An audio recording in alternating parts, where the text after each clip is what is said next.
Hola, buenas tardes. Hoy vamos a estar viendo los números reales, subconjuntos, su clasificación. También vamos a hablar un poco sobre la recta real y el valor absoluto. Entonces, primero vamos a empezar con la clasificación de los números reales. En primera instancia tenemos a los naturales. Los vamos a estar denotando con la letra N mayúscula. Son aquellos números positivos, exclusivamente positivos, que usamos cotidianamente. Son los que nos enseñaron desde chiquitos para contar. Empiezan desde el 1, 2, 3, 4, hasta infinito. Y pues para identificarlos es que sean enteros, positivos y no incluyen el cero. En segunda instancia tenemos a los números negativos. Estos engloban a los positivos, también le agregan el cero y los negativos.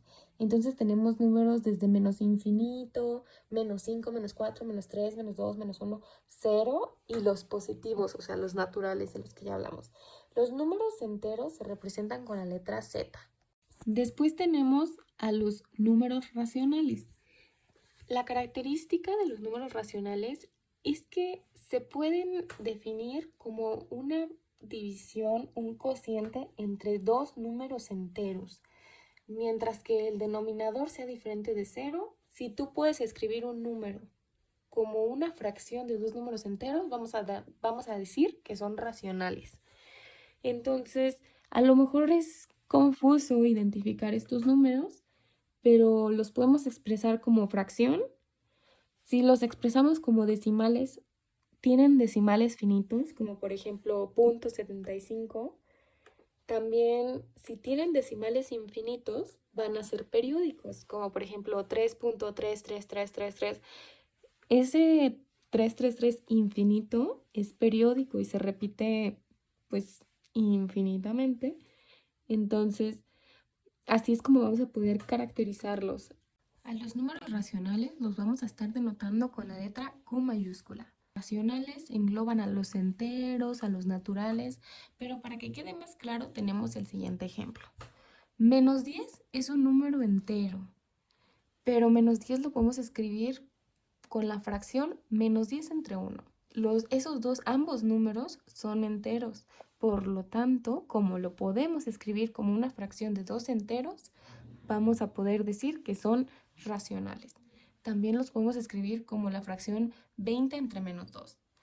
Tenemos el siguiente ejemplo de .75, que lo podemos escribir como la fracción de 75 entre 100. Por lo que podemos decir que si se escribe como fracción de dos números enteros, son racionales. Después tenemos a los irracionales. Algunos son muy conocidos, como por ejemplo pi, raíz de 2. Y estos se caracterizan porque no se pueden escribir como fracción de dos enteros. Si los escribimos en forma decimal, sus cifras son infinitas y no se repiten. Entonces, si queremos a lo mejor establecer una clasificación de algún número, nos fijamos en sus decimales, por ejemplo. Si no se repiten y son infinitas, a lo mejor lo más seguro es que sean irracionales. A los irracionales los vamos a estar denotando con la letra I mayúscula o con Q con una C superíndice.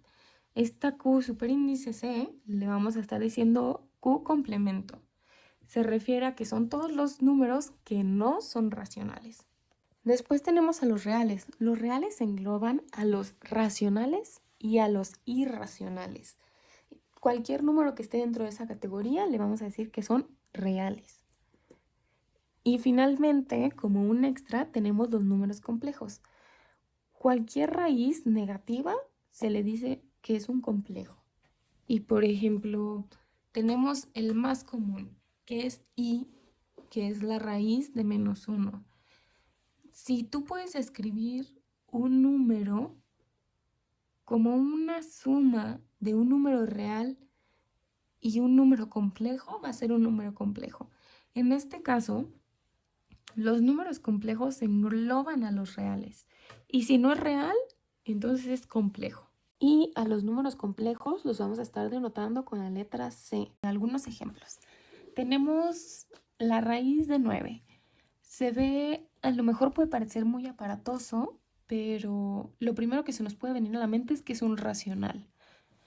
Y efectivamente es un racional, pero después de realizar la operación de raíz de 9, encontramos que esto es igual a 3, y 3 es un entero, pero aparte de ser entero es un entero positivo y no es cero, entonces es un natural. Y lo que vamos a querer es clasificar su número en su mínimo subconjunto en el que entre.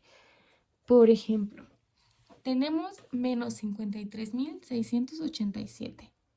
Es un entero muy grande, pero ya tenemos que es un real, que es un irracional y que es un entero. Pero como es negativo, no va a entrar en la categoría de naturales. Entonces, la mínima categoría en la que va a estar entrando es en entero. Y esa va a ser, pues, nuestra solución, por ejemplo, a los ejercicios de tarea. Después tenemos el siguiente ejemplo, 2.25, 11, 11, 11, 11, hasta infinito. Y en este ejemplo ya viene escrita cuál es la fracción a la que se iguala, que es 1013 sobre 450. Y como lo podemos escribir como fracción de números enteros, vamos a decir que es un racional. Después vamos a hablar sobre la recta numérica. Es un instrumento que nos va a permitir representar gráficamente los números y las operaciones que vamos a poder hacer con ellas. En este caso, vamos a estar intentando observar dónde se posicionan los números a comparación del cero. En nuestro primer ejemplo tenemos que queremos puntualizar dónde se encuentra el 1 medio. 1 medio es igual a 0.5. Entonces vamos a establecer que se encuentra entre 0 y 1. Después lo que necesitamos hacer es dividir el segmento de la recta en dos segmentos iguales. ¿Por qué dos? Porque 1 medio tiene como denominador el 2. Entonces, eso es lo que el denominador es el que nos va a decir en cuántos segmentos vamos a estar dividiendo los números enteros. Y el numerador es el que nos va a estar diciendo cuántos segmentos vamos a estar avanzando a la derecha o izquierda, dependiendo del signo del número que estemos identificando en la recta real. El siguiente ejemplo es identificar un quinto. Un quinto se encuentra entre 0 y 1. Igual, vamos a dividir toda nuestra recta real en 5 segmentos. Cada entero va a ser dividido en 5 segmentos. Y lo que vamos a hacer, pues, es contar 1 a la derecha. Si quisiéramos identificar el 3 quintos, tendríamos que contar 3 a la derecha. Y por último ejemplo, tenemos 5 tercios. Como el denominador es 3, vamos a estar dividiendo todos nuestros enteros en 3 partes. Y lo que necesitamos hacer es contar 5 de esos pedazos que dividimos a la derecha. Si fuera menos 5 tercios, tendríamos que contarlos hacia la izquierda del 0.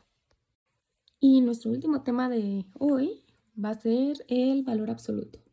El valor absoluto se caracteriza por no definir la dirección de algún número. Por ejemplo, en este caso de la recta real, no nos interesa saber si está a la derecha o a la izquierda de la recta. Nos interesa saber la distancia que hay entre el 0 y la recta. Con esto me refiero a que si le aplicamos el valor absoluto a cualquier número, este se va a hacer positivo. En este caso tenemos valor absoluto de menos 3, se va a hacer 3. Valor absoluto de 0, se va a hacer 0. Valor absoluto de 5, se va a hacer 5. Porque lo que estamos midiendo son cuánto está avanzando o desplazándose el número del 0.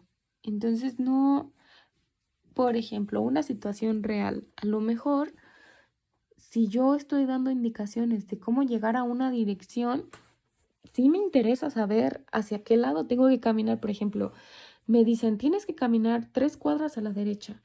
Me interesa saber que las cuadras son a la derecha, porque si me voy a la izquierda, nunca voy a llegar a la dirección. Pero a lo mejor, en otra situación, yo estoy entrenando para correr 5 kilómetros en un maratón. No me interesa saber la dirección en la que voy a correr mientras yo corra los 5 kilómetros. Entonces, hay situaciones en las que no necesitamos saber por así decirlo, el signo del número, sino nada más el número en sí. Es una forma muy vaga de establecerlo, pero para que se entienda de que el número se va a convertir en un positivo, cualquier número que sea.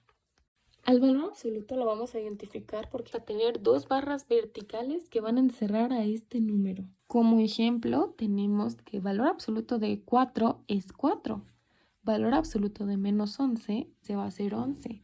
Igualmente, valor absoluto de 11 es 11. Entonces, estos son algunos ejemplos que podemos apreciar donde el valor absoluto en realidad solo nos está dando cuánta distancia hay entre el 0 y el número. Hasta este punto concluye nuestro primer tema. Recuerden que vamos a estar disponibles para resolver cualquier duda sobre la tarea, sobre algún concepto en el grupo de WhatsApp, en el foro de la plataforma o en el chat de la plataforma. Para que no se contengan, cualquier pregunta, cualquier duda, vamos a estar ahí resolviéndolas lo más pronto posible.